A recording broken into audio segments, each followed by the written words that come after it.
Mengejutkan, buntut kebakaran lapas, tewaskan 41 napi. Amnesty International, desak Menkumham, mundur.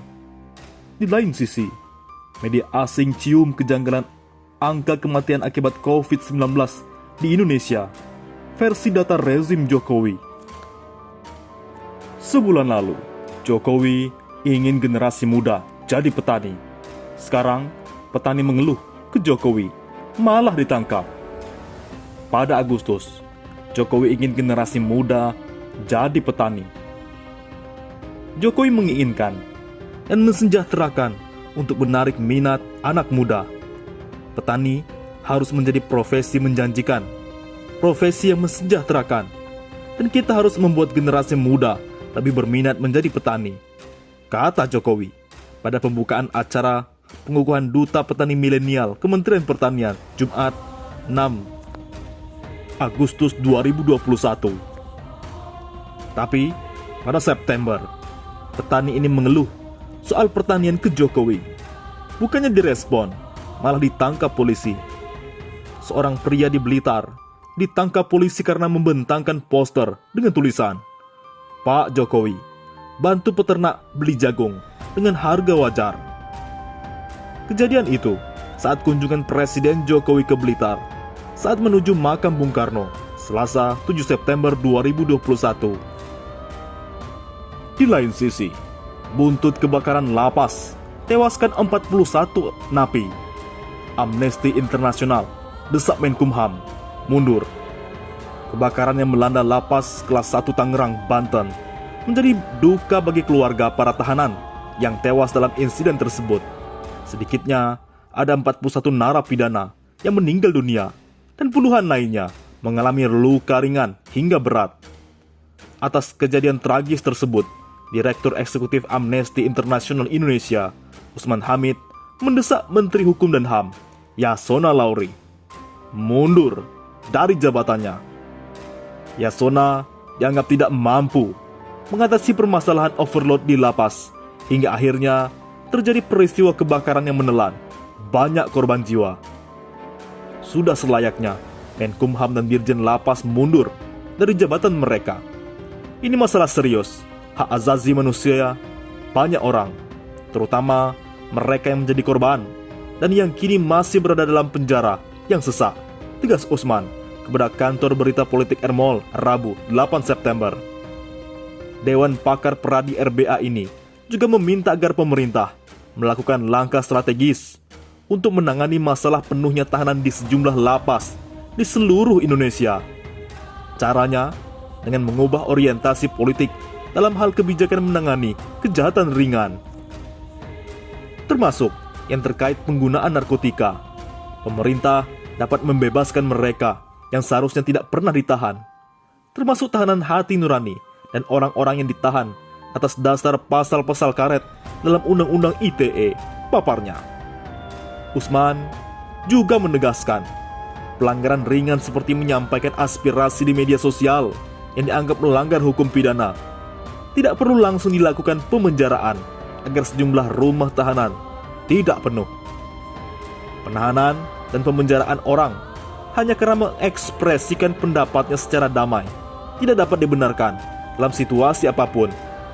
Terlebih lagi dalam situasi di mana ada overkapasitas lapas yang membahayakan kesehatan dan bahkan nyawa tahanan, terutama di masa pandemi seperti saat ini, ujarnya.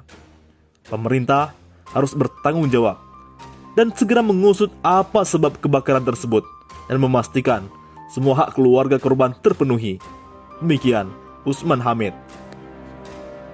Di lain sisi, media asing cium kejanggalan angka kematian akibat COVID-19 di Indonesia, versi data rezim Jokowi. Media asing ternama asal Inggris, The Economist, memberitakan jika ada dugaan kejanggalan terkait data kematian akibat COVID-19 di Indonesia. Data dari rezim Presiden Joko Widodo tercatat 135.861 orang warga negara Indonesia yang meninggal dunia akibat COVID-19. Sementara berdasarkan data dari The Economist, terdapat 280.1 sampai 1,1 juta orang WNI yang meninggal dunia akibat COVID-19. Artinya, angka kematian akibat COVID versi The Economist itu 500% atau 5 kali lebih besar dari angka kematian yang disajikan rezim Presiden Joko Widodo. The Economist menyebut jika angka yang didapat bisa saja berbeda dengan cara hitung pemerintah dalam merekap data. Permodelan The Economist berdasar dari asumsi data resmi dari pemerintah sudah akurat. Akan tetapi, di dalam perjalanan, seiring dengan perkembangan kasus, pemerintah di suatu negara bisa saja mengubah indikator dan definisi yang disebut kasus kematian akibat COVID-19.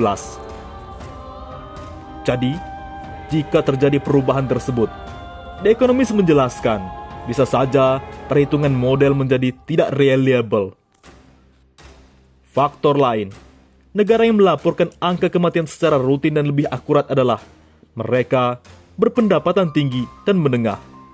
Sementara permodelan The Economist menjadi kurang akurat jika tiba-tiba terjadi konflik atau bencana alam. The Economist menyajikan data tentang berapa banyak jumlah korban meninggal akibat COVID-19. Jawabannya tergantung data yang tersedia dan tergantung bagaimana Anda mendefinisikan penyebab kematian. Ungkap redaksi pada tulisan berjudul The Pandemic True Death Toll itu. Dalam tulisannya, redaksi mengungkap ada perhitungan di mana sebenarnya meninggal akibat COVID-19. Akan tetapi, tidak menjalani tes, maka tidak masuk hitungan resmi. Tidak sedikit pula yang dinyatakan meninggal karena COVID-19, padahal memiliki kondisi penyakit lain, katanya. Kemudian, ada juga yang sudah meninggal, sementara hasil tes masih menunggu lab. Apakah masuk hitungan atau tidak, tergantung regulasinya. Ada kondisi yang membuat semakin rumit bagaimana orang meninggal karena terlambat mendapatkan penanganan di rumah sakit. Tutur redaksi pada tulisan tersebut. Oleh karena itu, jika jabatan Presiden 3 periode, SBY bisa turun gunung melawan Jokowi. Wacana amandemen Undang-Undang Dasar 1945 yang mengarah aturan penambahan masa jabatan Presiden 3 periode kembali memanas. Jika wacana itu terjadi, peluang Presiden ke-6 Susilo Bambang Yudhoyono SBY bisa maju kembali. Menanggapi hal itu, Wakil Sekretaris Jenderal Wasekjen Partai Demokrat Janssen Sintindaun menegaskan SBY sudah jelas tidak akan maju lagi sebagai capres. Kalau Pak SBY sudah clear, tidak akan maju sebagai capres lagi. Case close, kata Janssen.